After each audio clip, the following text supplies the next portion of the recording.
is our time to strike. Show them who we are.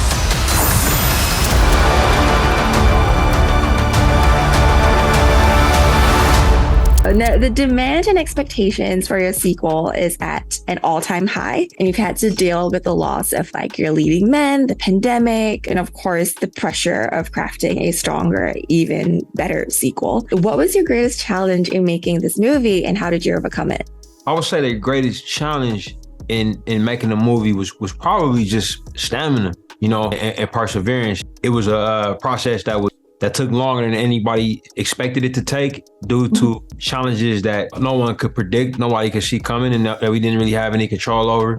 And so I think just being able to stick with it in face of these challenges and delays and complications, and being able to still, be creative and lead all of the incredible artists that were, lending us their talents. I think that was the most challenging part, but I will say it's also been the most rewarding part. I think that we've made it something that's really exciting. We were making it under tense circumstances.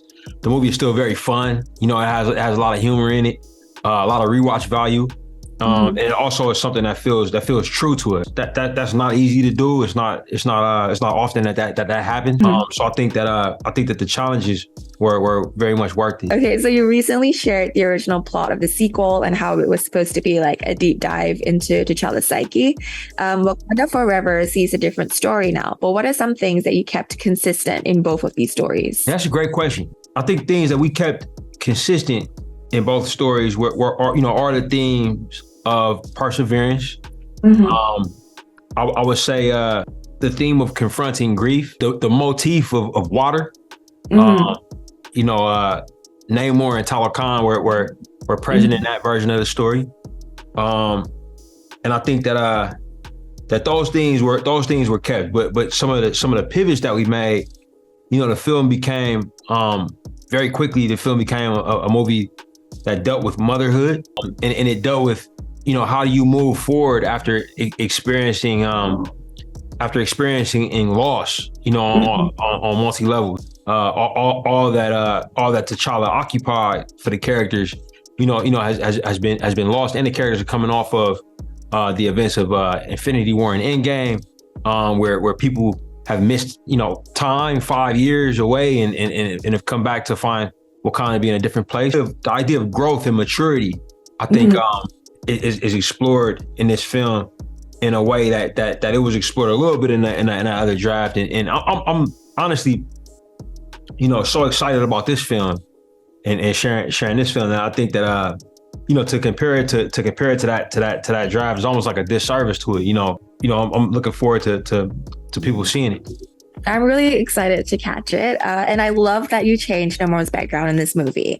I think it's about time we see, Hispanic and Indigenous communities on screen, especially in a superhero film. How did that idea come about? And how did you have that discussion with Kevin Feige? The idea came about in a pretty natural way to have, to adapt, what was Atlantis in the comic books to being Talokan in the MCU, and basing their culture off of the Mayan culture, or the classic and post-classic period.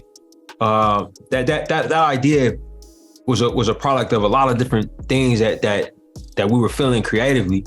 But the biggest one was making the first Black Panther. We kind of built a language of filmmaking for ourselves. I think an expectation from the audience that we would take cultural research and representation serious, that we would do the work to make sure that we weren't just putting things in there for no reason, and that we were picking and pulling things from real cultures and presenting them in a way that was respectful. And so we have to do that same thing and to make a follow-up to that film in this Black Panther series. I thought we had to open the world up. The world had to get bigger, the scope had to get bigger. Our shoulders were big enough to carry more on this one, and it made sense to involve a culture that wasn't on the continent. And I was born in California, and very familiar with the indigenous cultures here in North America. Had a great influence over my life, just as a person.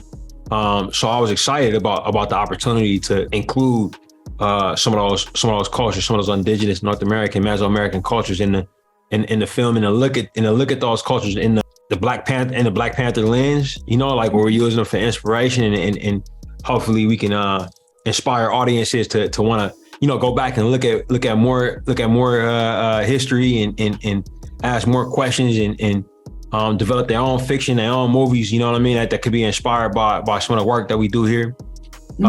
So I was really excited. In terms of a conversation with Kevin, you know, look, it wasn't like it wasn't a big deal, you know, like he actually encouraged it, because he did want us to make sure that our version of an underwater society is different enough to be able to coexist in the film world right now. And there have been a lot of representations, and we felt like the more different that we can make it, you know, the more that we respect the other presentations. You know what I mean? You got Aquaman, which is a great film. You got, you know, these other movies that are based on you know, Plato's Atlantis, for lack of a better term, or Greco-Roman.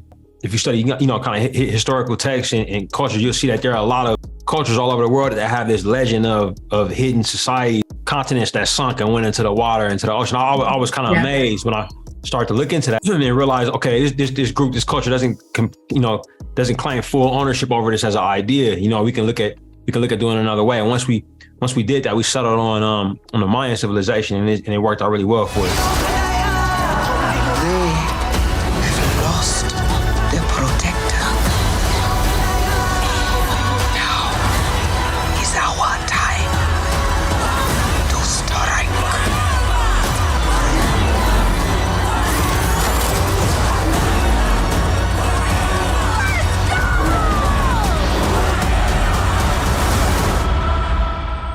Show them who we are.